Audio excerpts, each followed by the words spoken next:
go ahead with Missouri Southern. We have head coach Jeff Boschee, 11 Kinzer Lambert, and 31 Cam Martin. We'll start with a statement from Coach and then turn it over for questions. I think just a tale of two halves.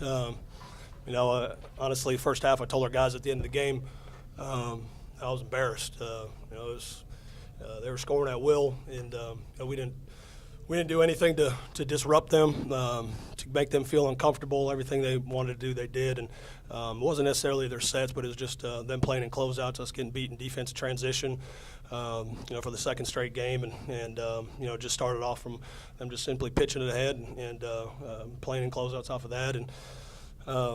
Second half we made some adjustments at halftime. We switched some matchups up and switched up our ball screen coverage. And I told our guys, and you can sit there and talk about all the schemes and this and that of what you need to do, but it boils down to one thing: just having some heart and some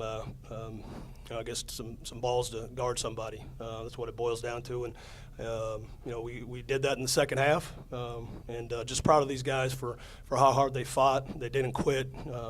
The way they were scoring the ball in the first half, it could have very easily just kind of thrown that thing away. But these guys wanted to keep going, and got to give them a lot of credit. Questions? Kinzer, how were you guys able to disrupt them in offense during the second half? I think we were playing hard in the first half. We just weren't mentally in it, and then I think we were just more mentally engaged in the second half, honestly. That and playing hard. Cam, they had 4 field goals in the last 10 minutes of the ball game. How much was that your defense, and how much was it missing shots maybe? The first half, they were hitting shots, but we were giving them good looks. And then I think the second half, we just made it a lot tougher for them. We had hands on their shot attempts and made the shots a lot harder for them to make. And then we just started playing better and harder because we were getting stops and then getting out in transition and playing. Cam, was there a point in the second half where you could feel the momentum was shifting in your favor? Yeah, I could tell we got 3 or 4 stops in a row, and just everybody was going off our defense. And I could tell just the momentum and the atmosphere and our fans were great, and they're just changing. Jeff, how much you think, sort of early in the second half, when Cam hit a 3-pointer, then the very next possession he backed in and had a little short.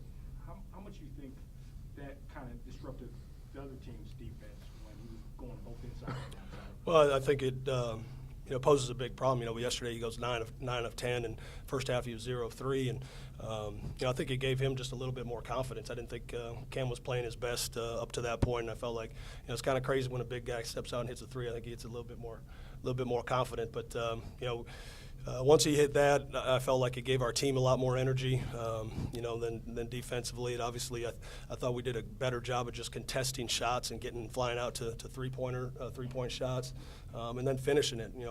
Just being one and done and getting the ball and out in transition. But he was huge, and him and Kinzer, both these guys right here down the stretch, we just put them in ball screens and tried to get Manic and number 20, what's his name, Buckingham, into ball screens and let Kinzer and Cam go. Kinzer, what point in the second half did you feel the momentum started changing? I honestly have no idea. I feel like the first 5 minutes probably were pretty even. They were still up by 12, 13, and then from then on it was kind of just a consistent run. It wasn't one big one. It was just consistent. Did you actually feel kind of good only being down 12 at halftime? Yeah. I don't know how many shots they missed in the first half, but it wasn't many. So I think offensively in the first half we were fine, but defensively we weren't very good.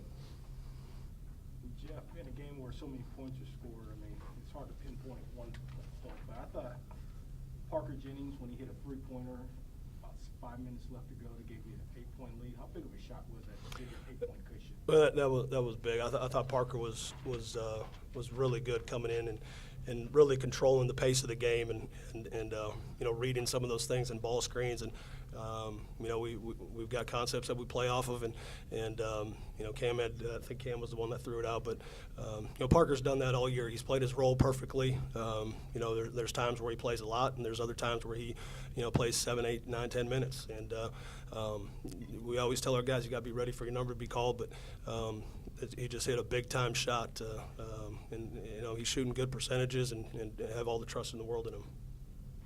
Coach, Cam can do a little bit of everything, but this time of year, being able to throw it down low and have a guy with the tenacity that he does, how big is that this time of year?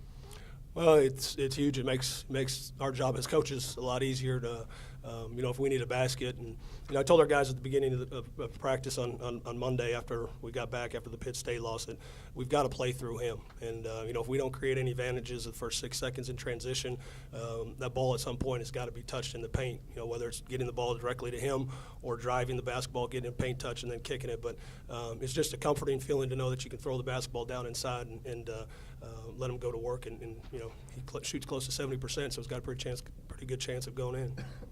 You know Northwest very well. What about these two opponents? What can they provide you on Tuesday night as far as the test? You talking about Southern Naz and Northwest? Yeah, just them separately. Well, you know, Southern Naz, I don't know much about right now, and you know, we'll dive into that a little bit later. Just know their personnel very good in the guard position, and Starkey down low is a load, and you know, can really affect the game with his shot blocking ability. And you know, obviously Northwest is who they are. They're 30-0. You know, it's going to take a monumental game for us if we're fortunate enough to play them to beat them. But we're going to play a lot better we're going to play for a full 40 minutes and be able to beat those two teams. Coach, one of 16 teams still standing, a chance to punch your ticket to the Elite Eight. How special is that opportunity on Tuesday? It's huge. Yeah, you know, before the game, I talked to our guys.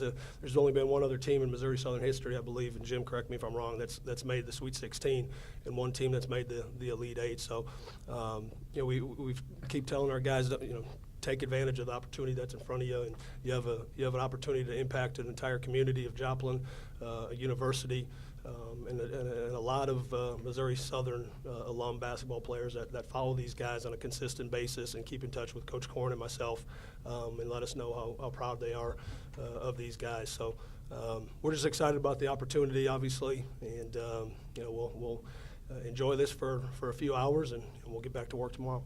Being seeded 6 coming into this, just how do you feel like the MIAA slate kind of helped prepare you for this tournament and being able to pull the technical upset? Well, it's obviously that's been huge. I think we've been in multiple games like this. You know, we were, I believe it was Washburn at our place. We were down 14 in the second half, and we came storming back to win that game. The very next game against Emporia, same situation. We came back and won that. So we've been in the situation before, and you know, obviously just the competitive nature of the MIAA, it prepares you for this type of competition and this time of year. And you know, you got to make plays. People got to step up and make plays, and you know, this time of the year, and our guys were able to do that. Cam, you went down early in that game against Northwest earlier in the season, bit of an ankle injury. How much would you want to see them again on Tuesday, be at full health, obviously? Yeah, it don't really matter to me who we play. I just want to play on Tuesday and win. Kinzer, talk about the opportunity you guys have on Tuesday. Well, they're the #1 team in the country. They're undefeated. We haven't won yet. Oh. Well, the opportunity we have on Tuesday to make the Elite Eight. Have you all talked about this throughout the season? Was this a season goal, or? Not really. I think our goal was to win conference, and that didn't happen. But obviously, we want to keep playing as long as we can and get as far as we can. You had 5 points yesterday and 25 tonight. Was foul trouble a big part of it? Definitely, yeah. And that's it. Yeah. Save your words, big guy. I thought he got off to, you know, the second half. I thought he, you know, that first basket he made kind of springboarded him into having a good second half. He you know, drew up a little play for him and was able to get right downhill and score a basket. And I thought that was good for him. Would you guys like to see an all-MIAA final? Yeah, I think it's the best conference in the entire country. Obviously, I think we're biased with that, but you know, it'd be fun. I know the atmosphere would be pretty crazy. Thank you, guys. Thanks. Scheduled